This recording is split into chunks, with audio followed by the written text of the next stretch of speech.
je souligne une autre expression de la violence dans un autre contexte qui dit, on est toujours dans la Bible et dans l'Ancien Testament, un autre contexte qui dit que la violence peut s'abattre sur quelqu'un pour ce qu'il est.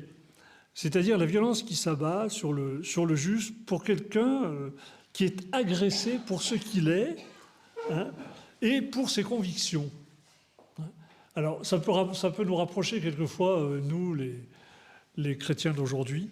En tout cas, vous connaissez peut-être, je vous donne quelques références bibliques, si vous avez le loisir et si ça vous intéresse d'aller plonger dans l'Écriture.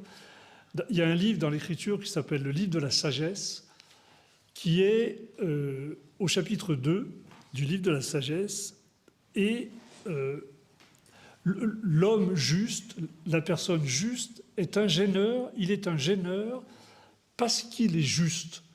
Voyez, je vous lis un extrait du chapitre 2 du livre de la sagesse. Le juste, il nous gêne.